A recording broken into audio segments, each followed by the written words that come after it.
Jax might be a good guy. Or is he? Hear me out.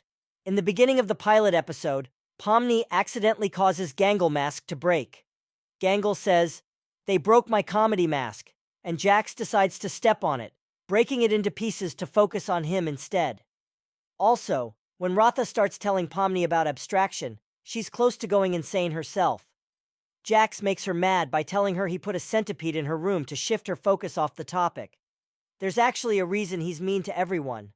Every time someone comes close to going crazy or focuses on themselves too much, he makes them mad to keep them from going insane. Jax is truly a blessing in disguise. He's also one of the most honest people inside the digital circus, saying what everyone else won't, such as the fact that they're stuck there. He tells Pomni that she's stuck forever immediately as she enters the circus, ripping it off like a band-aid. How do I, leave? Well, don't freak out about it or anything, but, we don't exactly... You can't. What? Shut up, Jax. But, yeah, he's right. Welcome to your new home, He says, as he doesn't want Pomni to have hope of escape, knowing many people abstracted because of it. If we look at the doors where everyone lives, we see tons of characters who are X'd out, speculated to have abstracted. This is why he repeats that this isn't just a dream. He also instantly asks Kane for an adventure to distract Pomni and keep her occupied.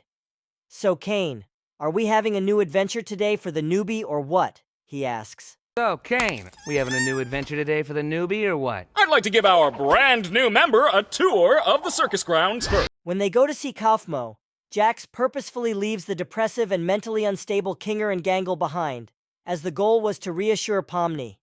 If he wanted to see funny things happen to people, as he claimed, he would have stayed with Kinger and Gangle to see them struggle with the Gloink situation.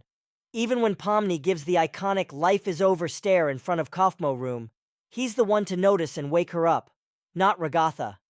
Right after Ragatha explains that everyone is trying their best to not go insane, and she's almost losing herself, Jax instantly makes a joke about Ragatha's biggest fear of centipedes by saying he left some in her room just to spike an emotion in her, so she forgets she was having existential dread about being stuck in the digital circus. At the end, he's the first to say they should enjoy the feast reward they got for defeating the Gloink Queen adventure, despite knowing there's no benefit to eating the food. When Kerr points out they can't really eat the food and only get a digital sensation of eating, Jax stops him and discredits what he's saying by asking, You know, I am pretty hungry. You didn't even do anything. So what? I can still be hungry. Well, not really, because we don't need to eat, drink, or sleep in this digital world.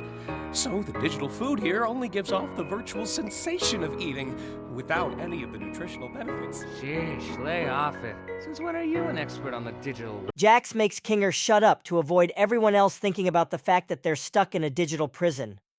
I also noticed that before he tossed the bowling ball at Kinger to send him and Gangle into the Gloink Queen hole, he looks behind him with a concerned expression because he knows that Kaufmo is on the loose and wants to make sure that Gangle and Kinger don't see, as these two are already so incredibly mentally unstable that it could make them abstract as well. Later on, he said he came down there to hide from Kaufmo himself, but explicitly made sure that Kinger and Gangle went down there safely. "I'm not here for the adventure or anything. I'm just here to hide from Kaufmo," he says. When they accidentally kill the Gloink Queen by Kaufmo falling on her, they go up the escalator to leave. Zubul starts getting extremely mad at Pomni because the whole adventure was for her, and she was just running around doing whatever she wants.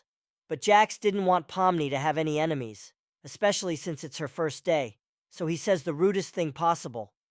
"Quiet. I can't hear the escalator." Wait, Pomni's not even here?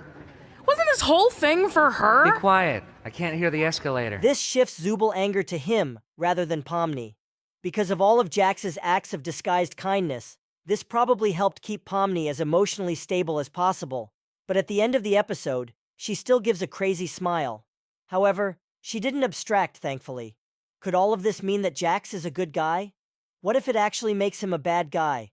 Some people theorize that abstracting is a way of escaping the digital circus. If someone leaves the circus and goes back to the real world, their character glitches and leaves behind an abstraction that Kane sends to the cellar whenever he finds it. What if Jax is trying to stop people from abstracting just to keep everyone prisoner inside the digital circus? What if he's distracting the other circus members from leaving by getting them to focus on him, or making them angry? What if he stepped on Gangle Mask because he wanted her to be upset with him, rather than focus on leaving the circus? What if he got Kane to start the adventure for Pomni immediately, so her initial curiosity about where she is just disappears, as she'd be too focused on the Gloinks and later Kaufmo? Remember when he threw the bowling ball at Gangle and Kinger? I hope he's not still mad at me for not laughing at his jokes. Oh, he's doing great. In fact, I don't think I've ever seen him this happy before. Well, it's good to know he hasn't completely lost his mind. He actually asked me to give you this.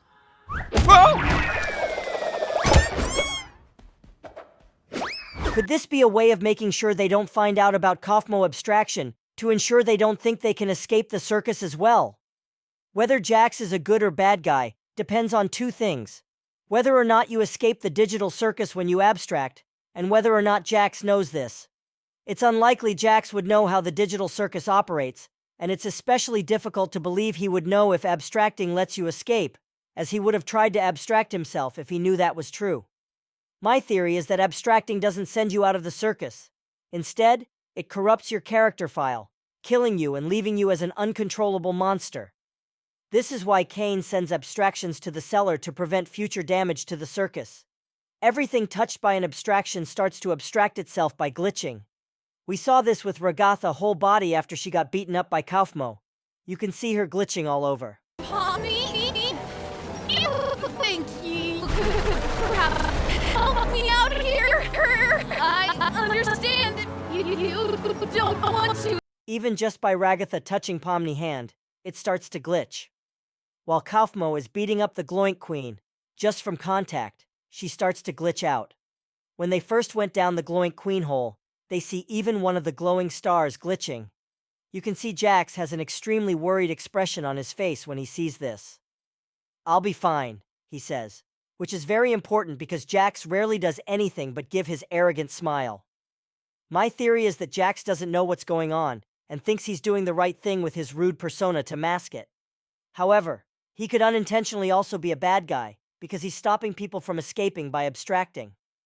Let me know what you think in the comments. Thanks for watching. Subscribe and click on this video here.